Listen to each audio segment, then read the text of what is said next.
The medical bay of the USS Relentless was filled with wounded soldiers and rescued civilians. Doctors and nurses moved between patients, treating injuries and offering comfort. The smell of medicine and burnt metal hung in the air. Katie sat on a medical bed while a nurse cleaned the cut on her lip. Around her, the other human scientists were being examined. Greg had a broken arm. Linda needed stitches on her shoulder.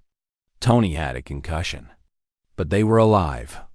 All 12 of them were alive. Ambassador Torvan stood in the corner of the medical bay, watching everything with his large compound eyes.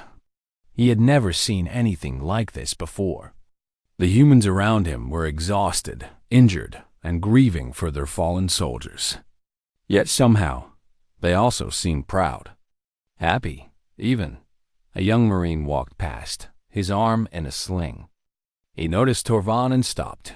"You okay, Ambassador?" The Marine asked. "Do you need anything?" Torvan shook his head slowly. "I am unharmed, thank you. I was simply observing."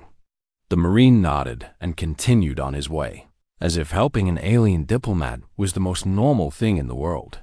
Admiral Cortez entered the medical bay a few hours later.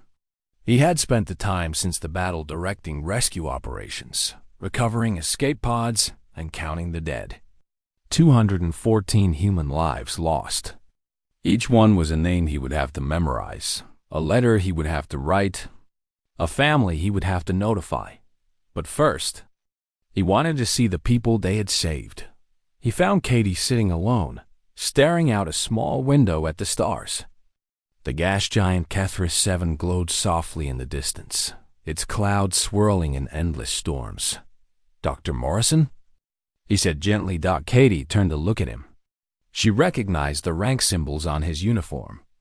"Admiral Cortez, I did not know what to say." "Thank you seems too small." Cortez sat down beside her. "There is no need for thanks, Doctor. You called. We answered. That is simply what we do." Katie was quiet for a moment. 214 people died coming to save us. 12 lives for 214. That cannot be right.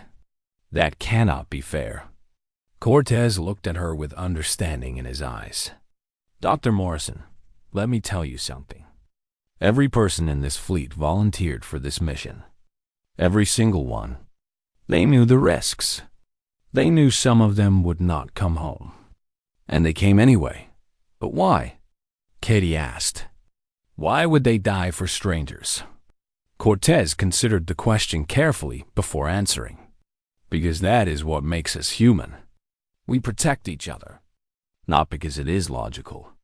Not because it is efficient. But because it is right. Because every human life matters. Because we refuse to live in a universe where we abandon our own to suffer and die alone." Tears rolled down Katie's cheeks. She wiped them away quickly, embarrassed. "I am sorry," she said. "I should be stronger." "You are strong," Cortez replied.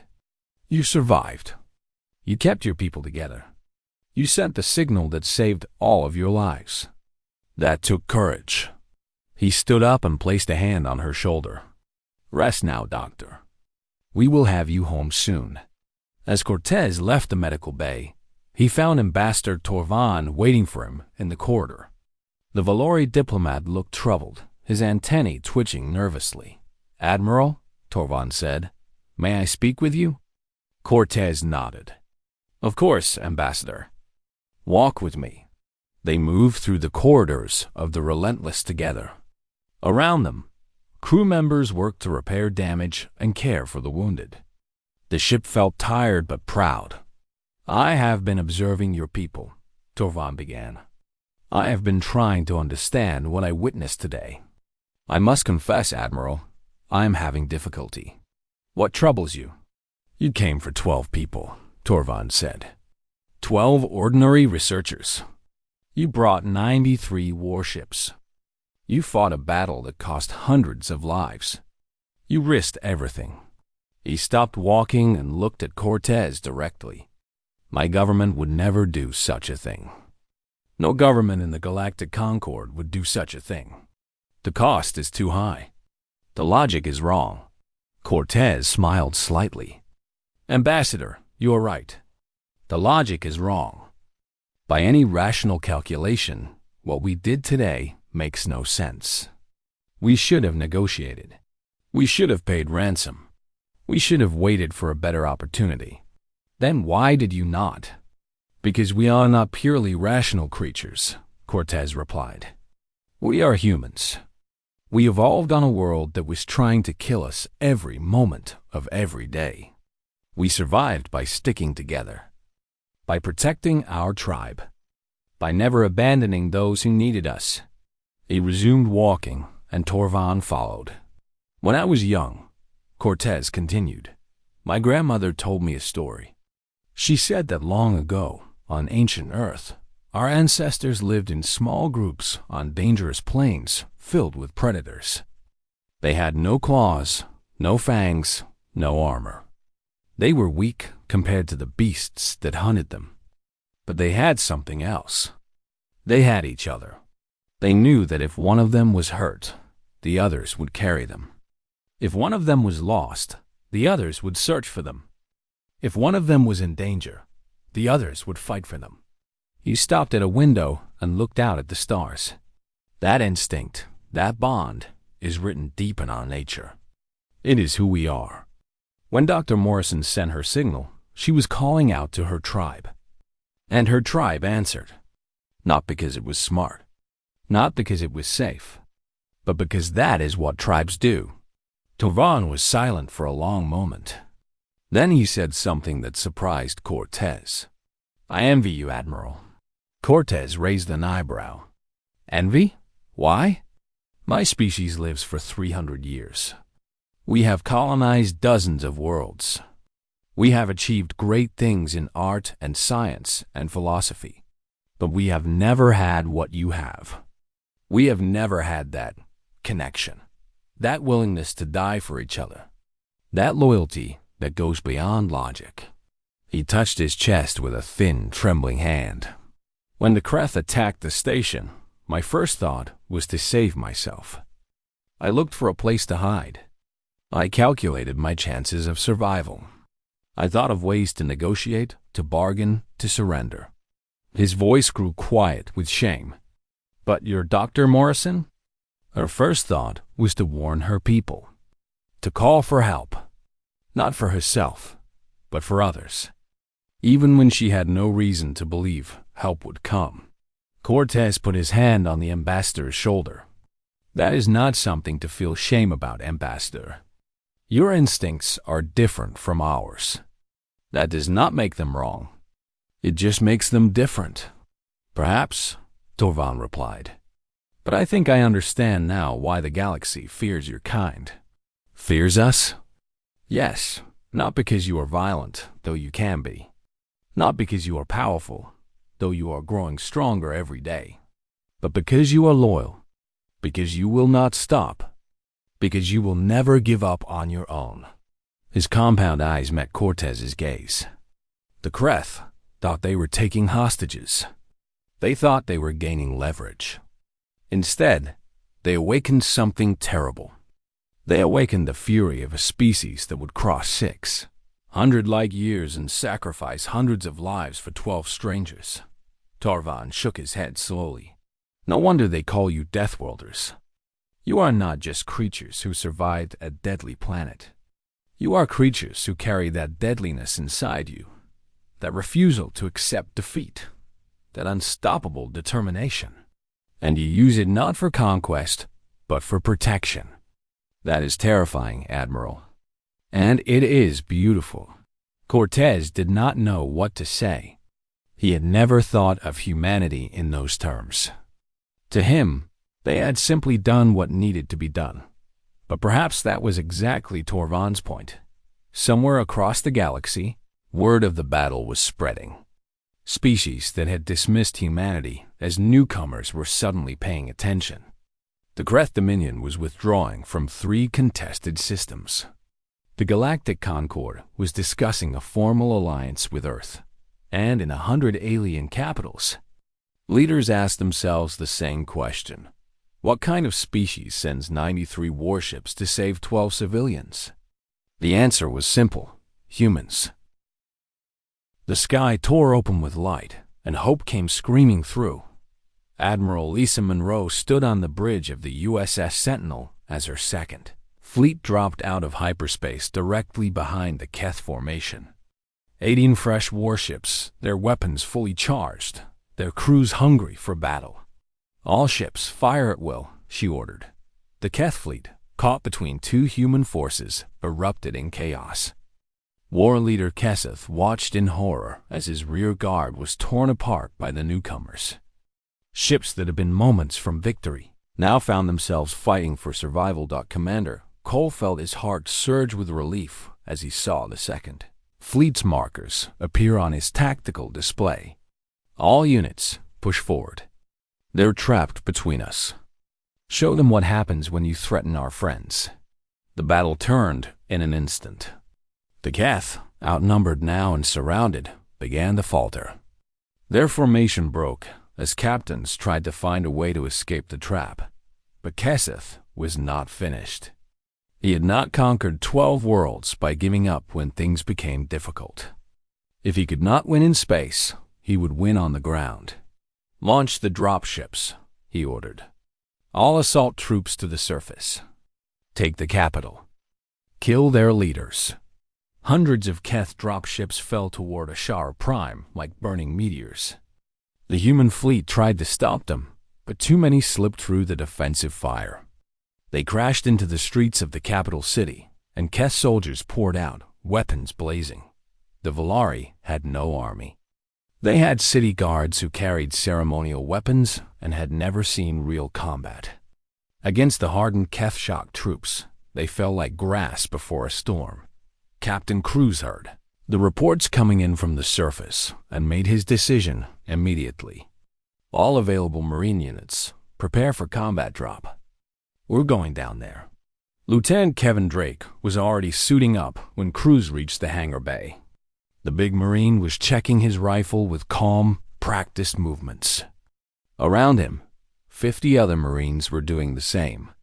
Lieutenant, Cruz said, Elder Morvith and the Council are trapped in the government building. A large Keth force is moving toward them. You need to get there first. Drake nodded. We'll get it done, sir. The Marine dropship fell through the atmosphere, shaking violently as anti-aircraft fire exploded around it. Drake held on tight and thought about the mission. He had been a soldier for 15 years. He had fought on a dozen worlds against a dozen enemies. But he had never fought for anything that felt as important as this. These Valari had never asked for war. They had spent their lives healing others. They did not deserve what was happening to them. The dropship hit the ground hard, and the doors blew open.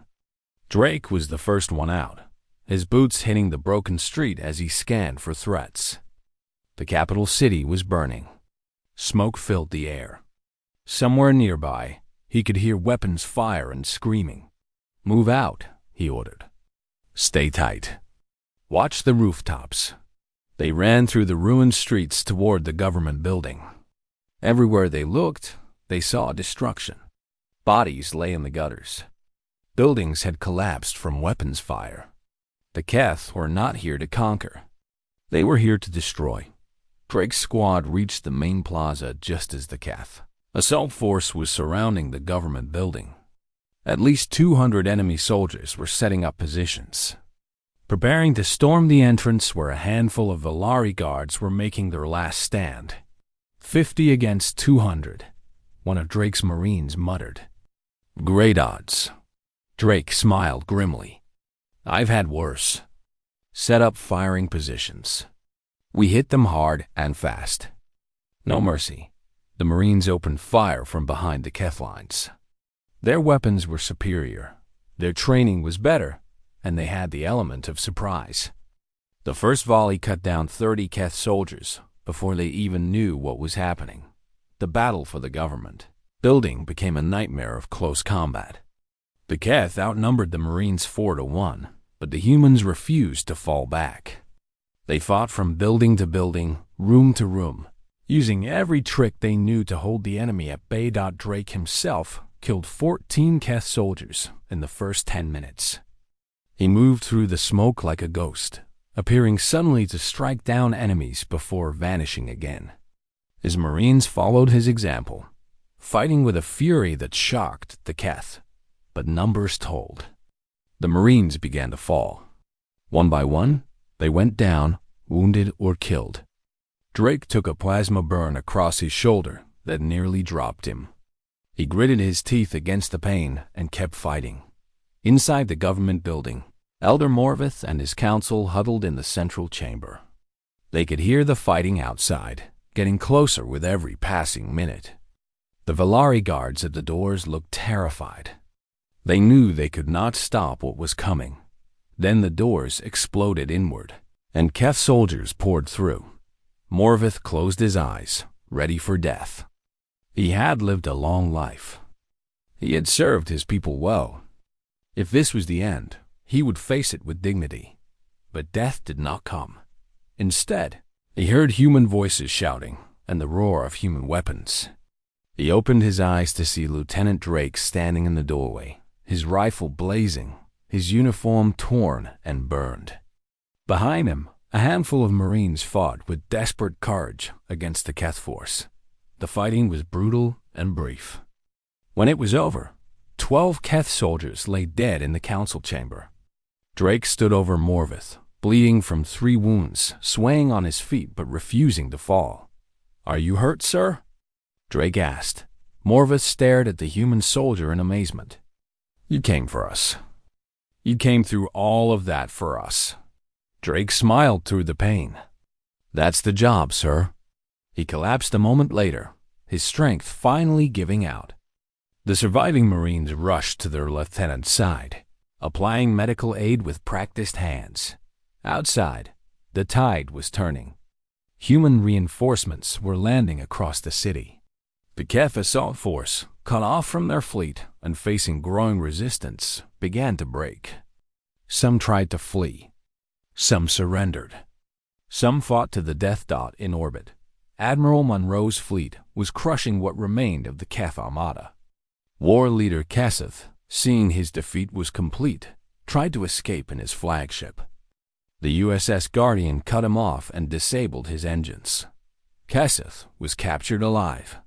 He would face justice for the plague he had created and the millions he had murdered. As the sun set over the capital city, Elder Morvith sat beside Lieutenant Drake in the makeshift hospital that had been set up in the council chamber. The human soldier was stable now, sleeping peacefully while his wounds healed. Morvith watched him breathe and wondered at the strange fate that had brought these humans to his world. They had asked for nothing. They had expected nothing. They had simply come because they heard a cry for help, and they had given everything to answer it. Morvith reached out and gently took the sleeping soldier's hand. "Thank you," he whispered. "Thank you for everything."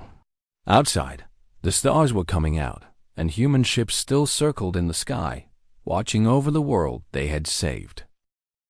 The silence was strange after so much noise.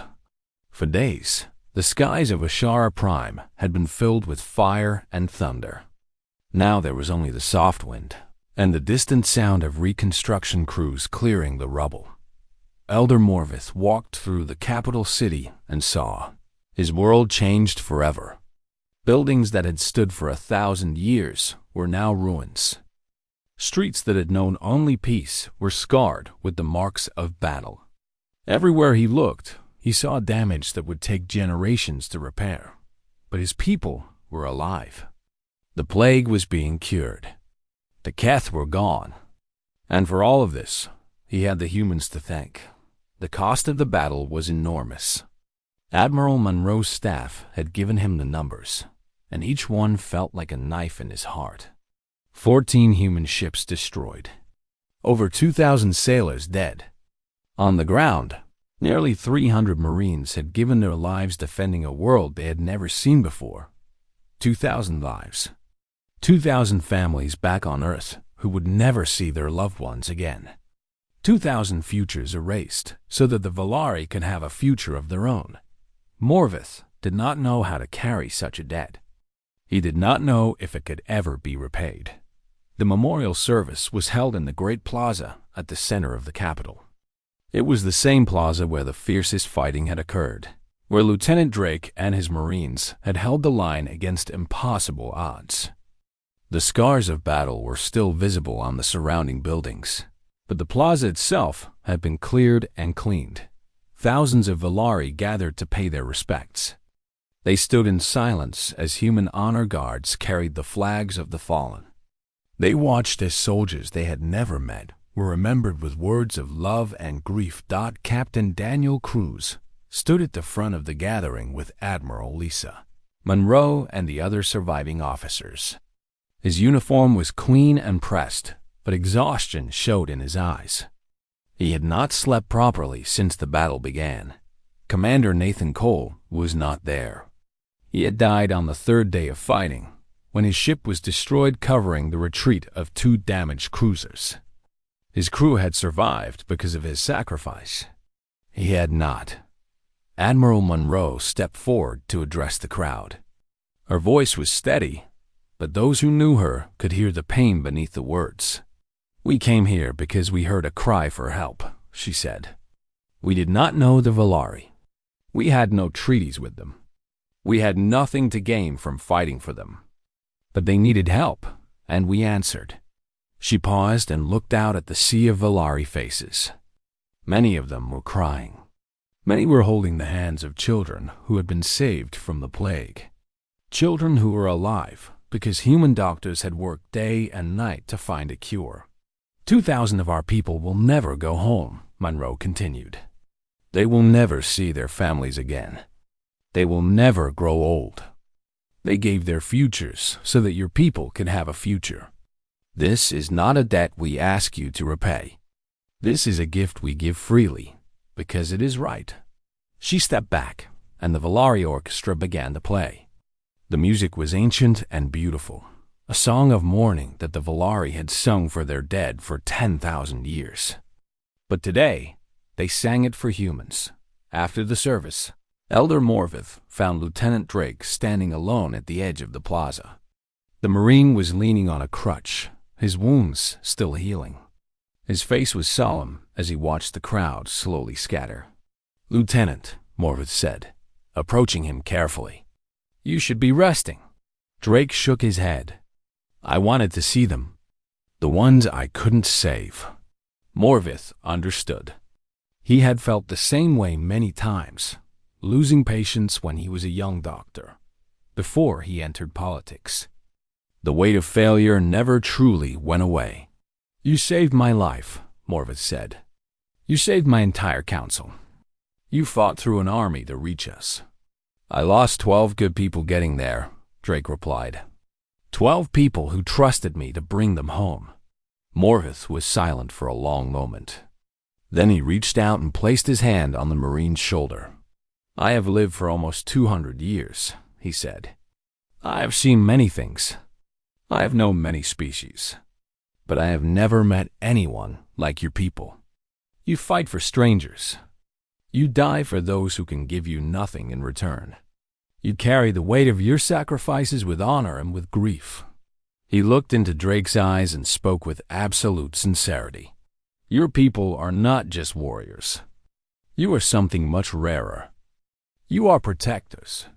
And my people will never forget what you have done for us." Drake met the old Valari's gaze. For a moment, the weight on his shoulders seemed to lighten just a little. "Thank you, sir," he said quietly. "That means a lot." In the days that followed, the Valari High Council voted unanimously to request a permanent alliance with the United Earth Federation. The motion passed without a single objection. Even those who had protested the human presence before the battle now spoke in favor of the alliance. The Galactic Coalition, which had ordered the humans to withdraw just days before, quietly approved the treaty. They had watched humanity fight and die for a world that had rejected their help. They had seen something they did not fully understand but could not deny. A Reporter from the Coalition News Service approached Admiral Monroe as she was preparing to depart. Her fleet was gathering in orbit, ready for the long journey home. The wounded were loaded onto medical ships. The dead were carried in sealed containers that would take them back to Earth for burial. "Admiral," the reporter said, "the galaxy is asking questions about what happened here. Many species do not understand why humanity sacrificed so much for the Velari. Can you explain it?" Monroe looked at the reporter with tired eyes. She thought about all the words she could use, all the explanations she could give. She thought about history and politics and strategy, but in the end, she chose the simplest answer. "The Velari expected medical aid," she said. "We brought warships instead. Because sometimes the best medicine is making sure the patient lives long enough to heal." She turned and walked toward her shuttle. Behind her, the reporter stared in silence, trying to understand what he had just heard. On the surface of Ashara Prime, Elder Morvith watched the human fleet rise into the sky. The ships caught the light of the twin suns and glittered like stars ascending to the heavens. Children stood beside their parents and pointed at the departing vessels. These were children who had been dying just weeks ago, now healthy and whole because of human medicine. They waved goodbye to the strangers who had saved them. Morvith raised his own hand in farewell. "Goodbye, my friends," he whispered. "May you find peace. May you find joy. And may the galaxy one day understand what you have shown us today." The ships vanished into the darkness of space. The plaza fell quiet, and the Velari, who had never known war, began the long work of healing. They would build a monument in the plaza. They would write songs about the battle. They would tell stories to their children, and their children's children about the day the humans came. They expected medical aid. They received something far more precious, thought they. Received proof that somewhere in the cold darkness of the universe, there were those who would fight for strangers, die for strangers, and ask nothing in return. They received humanity. The human fleet emerged from hyperspace into chaos. Keth Mara Station hung in the darkness ahead, a massive structure that had once been home to 2 million beings from a dozen different species. Now it was burning. Valkyrie warships surrounded it like wolves circling wounded prey. Laser fire streaked through space. Explosions blossomed in silence. And everywhere, desperate civilian ships tried to flee, only to be shot down by Valkyrie fighters. Commander Ryan Torres stood on the bridge of his flagship, the horizon, and felt cold rage settle in his chest. He had seen war before. He had seen cruelty before. But watching helpless civilians being slaughtered while they ran for their lives woke something primal in him. He looked at his crew, saw the same anger in their eyes, and gave an order that would become legendary across the galaxy. Attack immediately. All ships. No hesitation. The 12 human vessels charged into battle without waiting, without planning, without fear. The Valkyrie commanders watched their sensors with confusion. No species attacked them. Everyone ran. Everyone surrendered. These strange ships from an unknown world were doing something impossible. The first Valkyrie cruiser died before its crew understood what was happening. Human missiles, designed to punch through asteroid rock, tore through alien armor like paper. Human pilots flew their fighters in ways that defied reason, pulling turns so sharp that the G-forces should have killed them instantly. But humans had evolved on a heavy world. Their bodies were built to survive forces that would crush other species into paste. Lieutenant Kate Sullivan led a squadron of fighters against a group of Valkyrie bombers heading for the refugee ships. She was a small woman with red hair and a fierce smile, and she had been flying since she was 16 years old. Earth's gravity was nothing compared to what she pulled in that cockpit.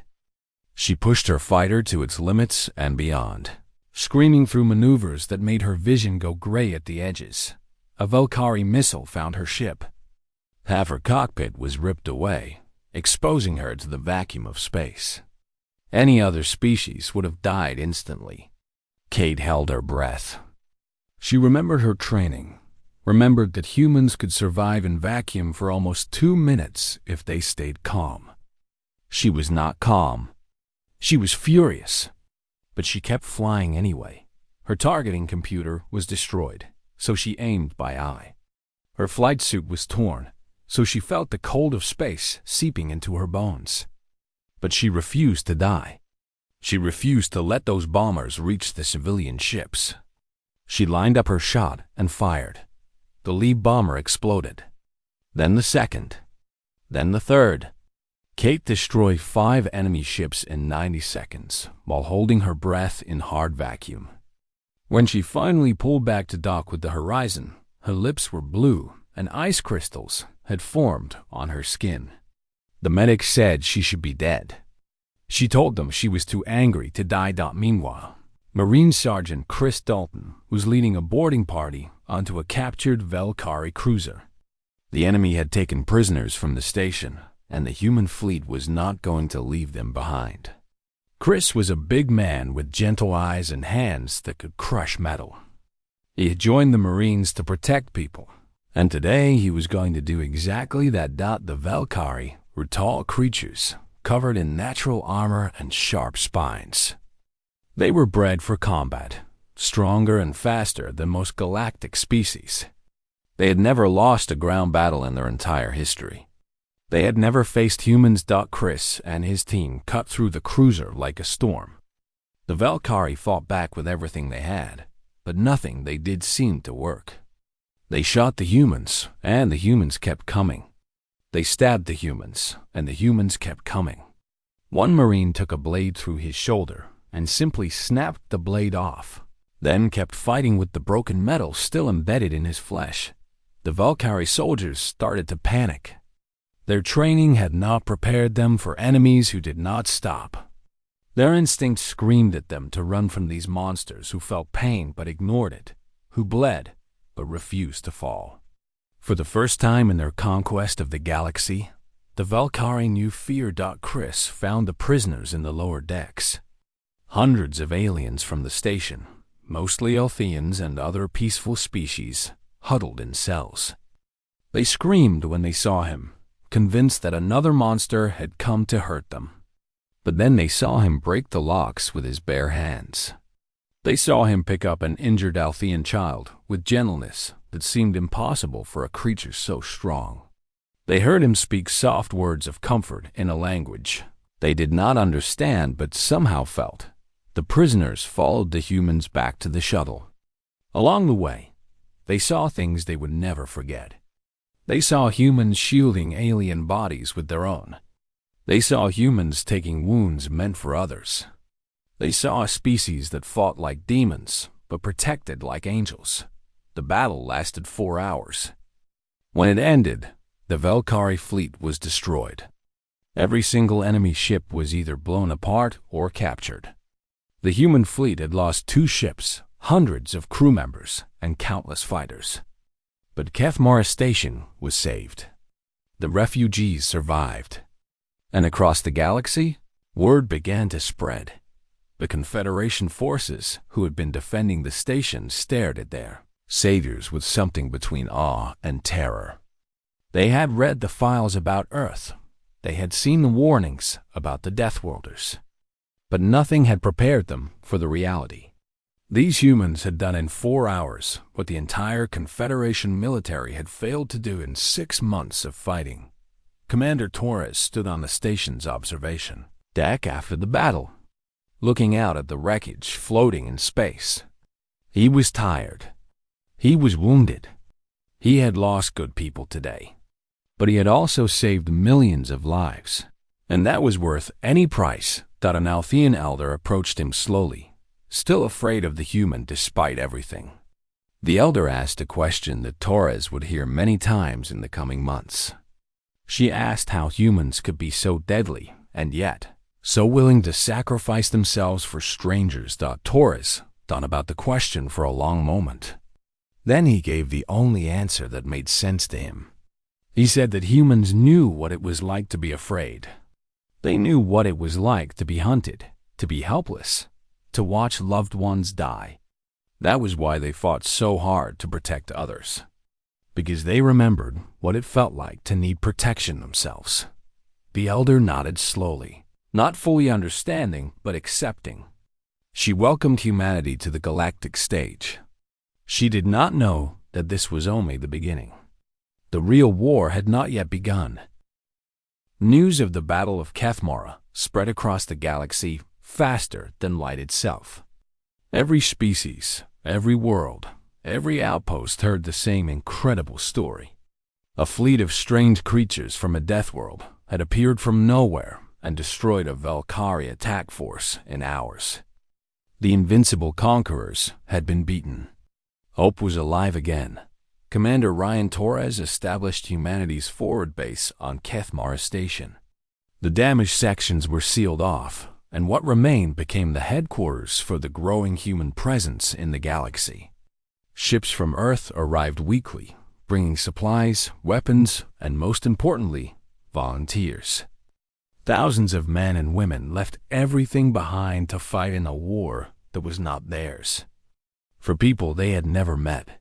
Among the new arrivals was Dr. Nathan Cole, a combat medic with 20 years of experience in Earth's worst conflict zones.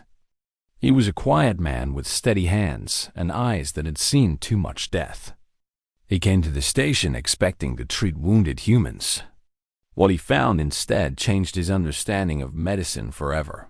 The Confederation species were fragile in ways Nathan could not have imagined. Their bones broke from falls that a human child would laugh off. Their organs failed from stress levels that humans experienced every day. Their immune systems were so weak that a common earth cold could kill them in hours. Nathan realized that to most galactic species, humans were not just tough. They were practically immortal. He set up a medical bay on the station and began treating anyone who needed help. Word spread quickly about the human doctor who could work miracles. Aliens came to him with injuries that their own physicians had given up on.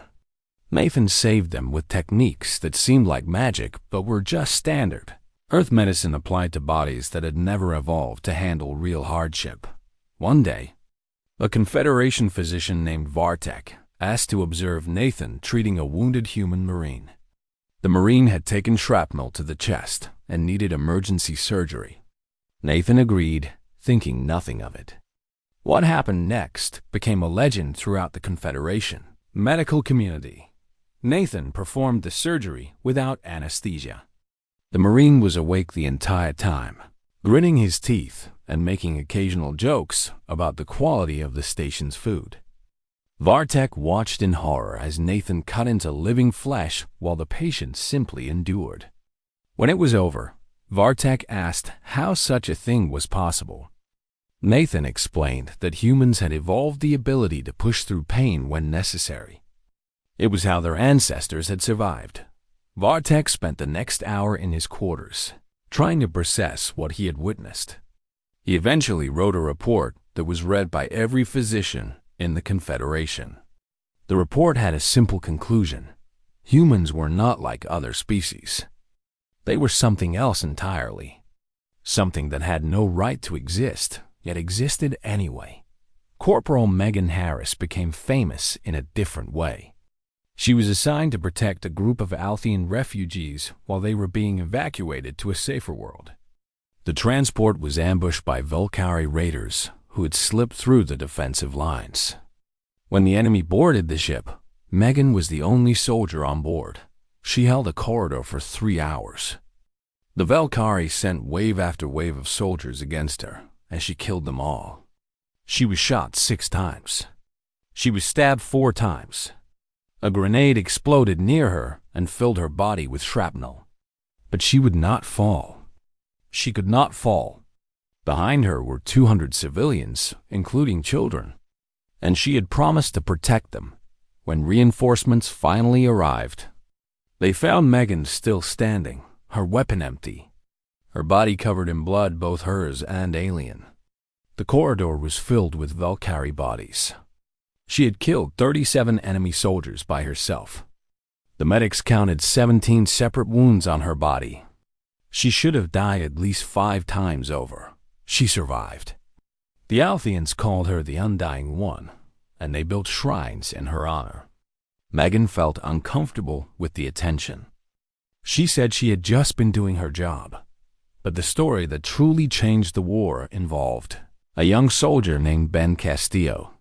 He was only 19 years old, barely out of training, assigned to guard duty at the Confederation High Council chambers. It was supposed to be a safe assignment, a way for a new recruit to get experience without facing real danger. Ben did not expect to become a legend. The Valkyrie had sent an assassination squad to kill the council members. If they succeeded, the Confederation would collapse into chaos, and the war would be lost. The assassins were elite soldiers, the best the Valkyrie had, trained specifically to kill important targets. They bypassed every security system and eliminated every guard in their path. Ben was the last one standing between them and the council doors. His rifle jammed after killing 2 of them. He was alone, unarmed except for his combat knife, facing 6 of the most dangerous soldiers in the galaxy. He attacked anyway. The fight lasted less than 2 minutes. Ben moved with a speed and ferocity that the Valkyrie had never encountered. He dodged their attacks by inches, reading their movements with predator instincts honed by millions of years of evolution. His knife found gaps in their armor that they did not know existed. He took wounds that should have stopped him and kept fighting. When reinforcements arrived, they found Ben standing over 6 dead Valkyrie, breathing hard, his knife dripping with alien blood. He had cuts and bruises covering his body, but nothing serious. When Commander Torres asked him how he had managed to kill 6 elite assassins with only a knife, Ben shrugged and said they were slower than he expected.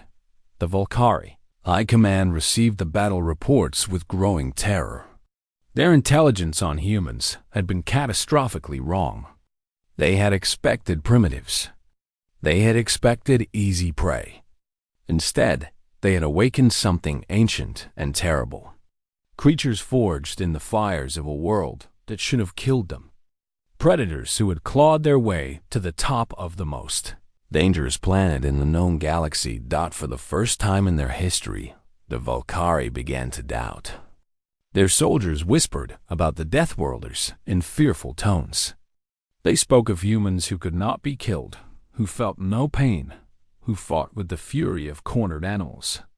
They spoke of monsters from the darkest legends. The tide of war was turning, and the humans were just getting started.